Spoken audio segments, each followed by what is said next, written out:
درجہ خاموش رہنے کی عادت، دوسرا درجہ بدتمیزی کا جواب نہ دینا اور تیسرا درجہ بد اخلاقی کا جواب اخلاق سے دینا۔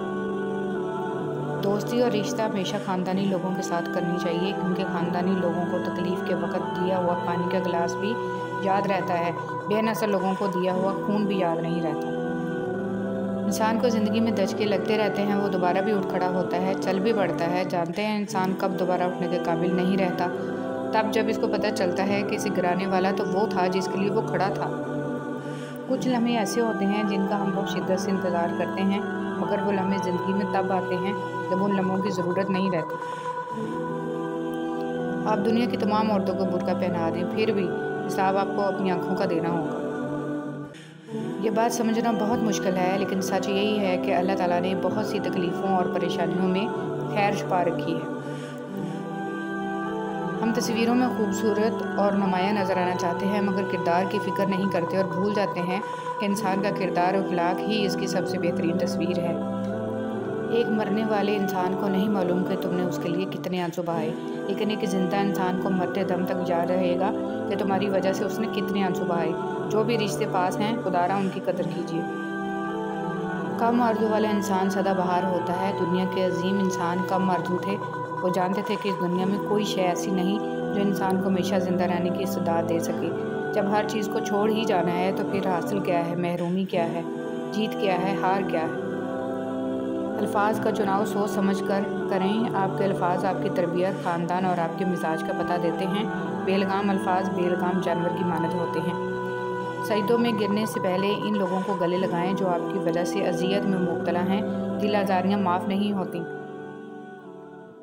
دنیا کا سب سے وزنی کاغذ طلاق کا ہے، جس کا وزن صرف عورت ہی نہیں بلکہ اس کا پورا خاندان اٹھاتا ہے۔ رشتے نبھانا سیکھیں، محبتیں بڑھانا سیکھیں۔ خود کو اتنا مصروف لازمی رکھیں کہ آپ کے پاس نفرت، پچھتاوے، ڈر اور خوف وغیرہ کے لیے وقت نہ ہو۔ گہرے تعلق اچانک ٹوٹنے کی وجہ کیا ہوتی ہے؟ غصہ، مصروفیت، دل بھر جانا، نظر انداز کرنا۔ انفرادیت، خود غرضی اور خوش فہمی کی آنک اتار کے انسان جب دیکھتا ہے تو اسے دوسروں سے کہیں زیادہ اپنی اوقات صاف دکھائی دیتی ہے۔ تعلقات سے اپنے مفادات کشید کرنے کی ذہنیت صرف وہاں ہوتی ہے جہاں انسان کو اپنے وجود پر، اپنی صلاحیت پر اور سخت پر اور کام کرنے کی لگن پر بھروسہ نہ ہو۔ اور پھر زندگی نے ایک بات تو سکھا دی کہ ہم کسی کے لیے ہمیشہ خاص نہیں رہتے۔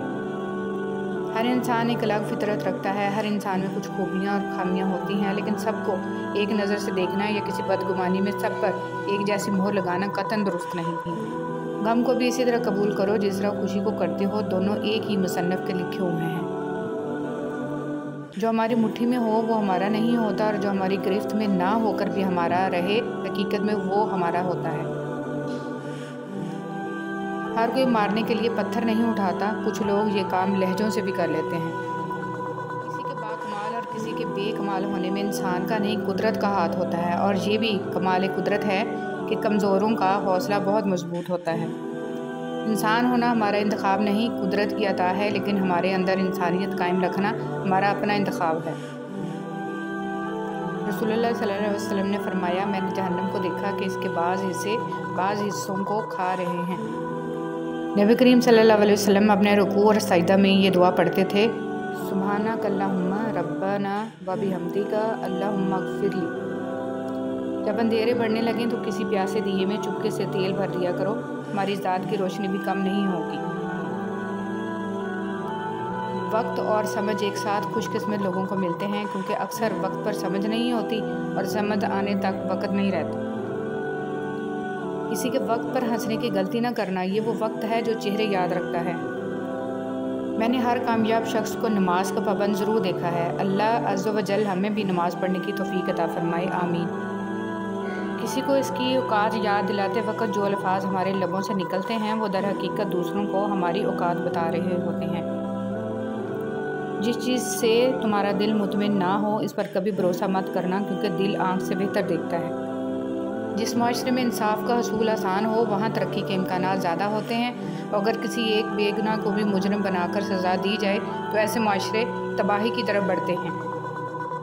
تکلیف اور پریشانی کا مطلب یہ نہیں ہے کہ اللہ آپ سے ناراض ہے۔ جب اللہ کسی سے محبت کرتا ہے تو اسے آزمائش میں ڈالتا ہے تاکہ اس کی عاجزی سن سکے۔ اگر لفظوں کی تعلیم کے ساتھ لفظوں کی حرمت کا بھی احساس دلایا جائے تو تعلیم و تربیت دونوں ہو جاتی ہے۔